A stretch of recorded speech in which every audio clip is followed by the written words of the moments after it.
Welcome to Stories with Grandma Joan. I'm glad you're here. Today we will be reading Chapter 7 of The Road to Oz by Frank L. Baum. And the name of this chapter is The Shaggy Man's Transformation. You probably know what transformation means. It just means change.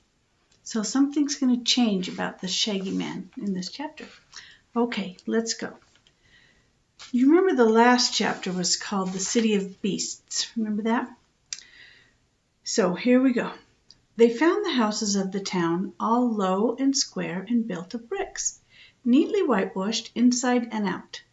The houses were not set in rows forming regular streets, but they were placed here and there in a haphazard manner, which made it kind of puzzling and confusing for a stranger to find his way. Stupid people must have streets numbered and numbered houses in their cities to guide them where they go, observed the gray donkey as he walked before the visitors on his hind legs in an awkward but comical manner. But clever donkeys know their way about without such absurd marks. Also, a mixed city is much prettier than one with straight streets, he said. Dorothy did not agree with this, but she said nothing to contradict it. Presently she saw a sign on a house that read, Madame de Fake Hoofist, and she asked the conductor, "What's a hoofist, please?" "One who reads your fortune in your hoofs," replied the gray donkey. "Oh, I see," said the little girl. "You are quite civilized here, aren't you?" "Dunkiton," he replied, "is the center of the world's highest civilization." They came to a house where two young donkeys were whitewashing the wall, and Dorothy stopped a moment to watch them. She dipped the ends of their tail. They dipped the ends of their tails. Let's see, I lost my way. I got it now. They dipped the ends of their tails, which were much like paintbrushes, into a pail of whitewash, backed up against the house, and wagged their tails right and left until the whitewash was rubbed on the wall. After which they dipped their funny brushes in the pail again and repeated the performance. "That must be fun," said Button-Bright. "No, it's work," replied the old donkey, "but we make our children do all the whitewashing to keep them out of mischief." "Don't they go to school?" asked Dorothy. "All donkeys are born wise," was the answer, "so the only school we need is the school of experience. Books are only fit for those who know nothing, and so are obliged to learn things from other people. In other words, the more stupid one is, the more he thinks he knows," observed the Shaggy Man. The gray donkey paid no attention to this speech because he had just stopped in front of a house which had painted over the doorway a pair of hoofs, with a donkey tail between them and a rude crown and scepter above.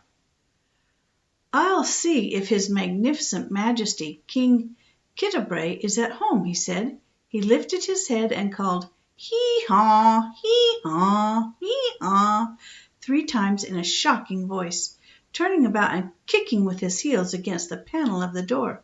For a time there was no reply. Then the door opened far enough to permit a donkey's head to stick out and look at them. It was a white head with big, awful ears and round, serious eyes. "Have the foxes gone?" it asked in a trembling voice. "They haven't been here, most stupendous Majesty," replied the gray one. "The new arrivals proved to be travelers of distinction." "Oh," said the king in a relieved tone of voice, "let them come in then." He opened the door wide, and the party marched into a big room which Dorothy thought looked quite unlike a king's palace. There were mats of woven grasses on the floor, and the place was clean and neat, but His Majesty had no other furniture at all, except because he didn't need it, maybe. He squatted down in the center of the room, and a little brown donkey ran and brought a big gold crown, which it placed on the king's head, and a golden staff with a jeweled ball at the end of it, which the king held between his front hoofs as he sat upright. "Now then," said His Majesty the King, waving his long ears gently to and fro, "tell me why you are here and what you expect me to do for you." He eyed Button-Bright rather sharply, as if afraid of the little boy's strange head, though it was the Shaggy Man who undertook to reply. Most noble and supreme ruler of Duncaton, he said, trying not to laugh in the solemn king's face, we are strangers traveling through your dominion and have entered into your magnificent city because the road led to it, and there was no way to go around. All we desire is to pay our respects to your majesty, the cleverest king in the world, I'm sure, and then to continue on our way.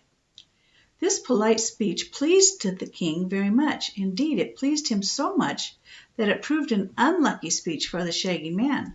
Perhaps the love magnet helped to win his majesty's love and affection, as well as the flattery.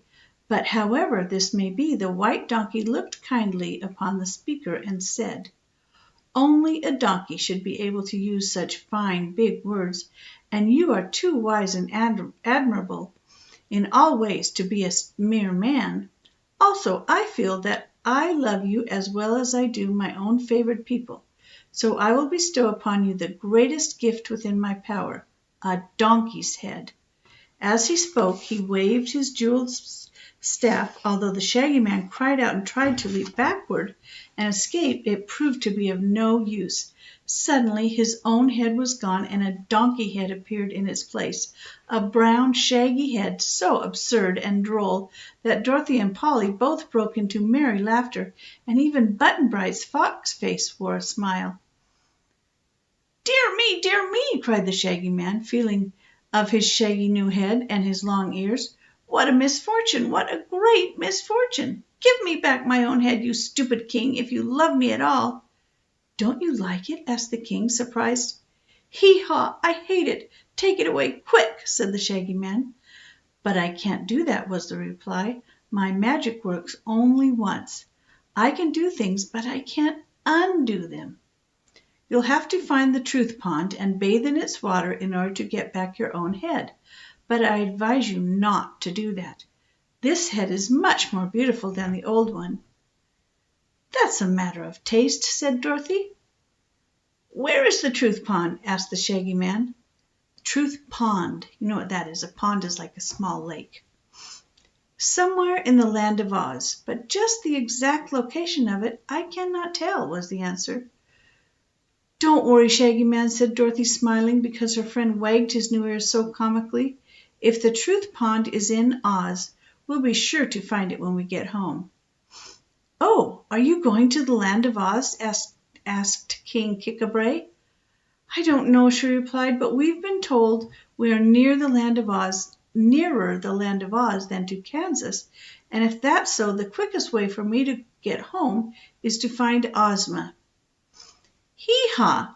Do you know the mighty Princess Ozma?" asked the king, his tone both surprised and eager.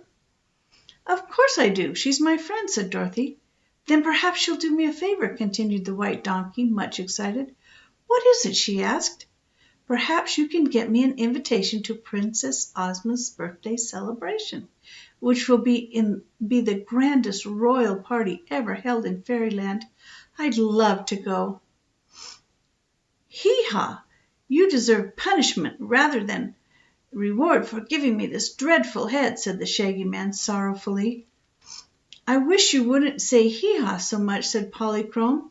"It makes cold chills run down my back." "But I can't help it, my dear. My donkey head wants to break continually," he said.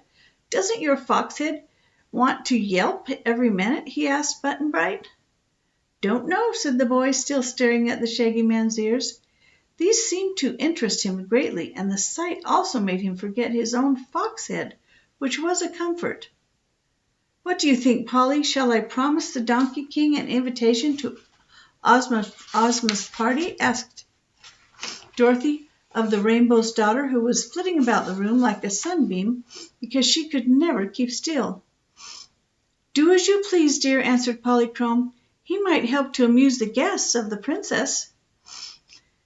"Then, if you will give us some supper and a place to sleep tonight, and let us get started on our journey early tomorrow morning," said Dorothy to the king, "I will ask Ozma to invite you, if I happen to get to Oz." "Good! Hee-haw! Excellent!" said Kik-a-bray, much pleased. "You shall all have fine suppers and good beds. What foods would you prefer, a bran mash or ripe oats in the shell? Neither one, said Dorothy promptly. Perhaps plain hay or some sweet juicy grass would suit you better? Asked Kickabrae musingly. Is that all you have? Asked the girl. Well, what more do you desire? Well, you see, we're not donkeys, she explained, and so we're used to other food. The foxes gave us a nice supper in Foxville. We'd like some dewdrops and mist cakes, said Polychrome. I'd prefer a ham sandwich and apples, declared the Shaggy Man, for although I've a donkey head, I still have my own particular stomach. I want pie, said Button-Bright. I think some beefsteak and chocolate layer cake would taste best, said Dorothy. Hee-haw, I declare, exclaimed the King. It seems each one of you wants a different food. How strange all living creatures are, except donkeys. And donkeys like you are the strangest of all, laughed Polychrome. Well, decided the King, I suppose my magic staff will produce the things you crave. If you are lacking in good taste, it's not my fault. With this he waved his staff with the jeweled ball, and before them instantly appeared a tea table set with linen and pretty dishes. And on the table were the very things each had wished for. Dorothy's beefsteak was smoking hot, and the Shaggy Man's apples were plump and rosy-cheeked. The King had not thought to provide chairs, so they all stood in their places around the table and ate with good appetite, being very hungry. The Rainbow's Daughter found 3 tiny dewdrops on a crystal plate, and Button-Bright had a big slice of apple pie, which he ate eagerly. Afterward the King called the brown donkey, which was his favorite servant, and bade it lead his guests to the vacant house where they were to pass the night. It had only one room and no furniture except beds of clean straw and a few mats of woven grasses. But our travelers were contented with these simple things because they realized it was the best the Donkey King had to offer them. As soon as it was dark, they lay down on the mats and slept comfortably until morning. At daybreak there was a dreadful noise throughout the city. Every donkey in the place brayed. When he heard this, the Shaggy Man woke up and called out, "Hee-haw!" as loud as he could. "Stop that!" said Button-Bright in a cross voice. Both Dorothy and Polly looked at the Shaggy Man reproachfully. "I couldn't help it, my dears," he said, as if ashamed of his bray, "but I'll try not to do it again." Of course they forgave him, for as he still had the love magnet in his pocket, they were all obliged to love him as much as ever. They did not see the King again, but Kickabrae remembered them, for the table appeared again in their room with the same food upon it as the night before. "Don't want pie for breakfast," said Button-Bright. "I'll give you some of my beefsteak," proposed Dorothy. "There's plenty for us all." That suited the boy better, but the Shaggy Man said he was content with his apples and sandwiches, although he ended the meal by eating Button-Bright's pie. Polly liked her dewdrops and mist cakes better than any other food, so they all enjoyed an excellent breakfast. Toto had the scraps left from the beefsteak, and he stood up nicely on his hind legs while Dorothy fed them to him. Breakfast ended, they passed through the village to the side opposite that by which they had entered, the brown servant donkey guiding them through a maze of scattered houses. There was the road again, leading far away into the unknown country beyond. "King Kickabrae says you must not forget his invitation," said the brown donkey as they passed through the opening in the wall. "I won't," promised Dorothy. Perhaps no one ever beheld a more strangely assorted group than the one which now walked along the road through pretty green fields and past groves of feathery pepper trees and fragrant flowers. Polychrome, her beautiful gauzy robes flowing around her like a rainbow cloud, went first, dancing back and forth and darting now here to pluck a wildflower or there to watch a beetle crawl across the path. Toto ran after her at times, barking joyously all the while, only to become sober again and trot along at Dorothy's heels. The little Kansas girl walked holding Button-Bright's hand, clasping in her own, and the wee boy with his fox head covered by the sailor hat presented an odd appearance. Strangest of all, perhaps, was the Shaggy Man with his shaggy donkey head, who shuffled along in the rear with his hands thrust deep in his pockets. None of the party was really unhappy. All were straying in an unknown land and had suffered more or less annoyance and discomfort, but they realized they were having a fairy adventure in a fairy country and were much interested in finding out what would happen next. And that is the end of chapter 7, The Shaggy Man's Transformation. The next chapter is called The Musicer. So I'm thinking it probably has something to do with music, don't you? Okay, so that is the end of chapter 7. Next time we'll do chapter 8. I hope you're having a wonderful day. Bye-bye.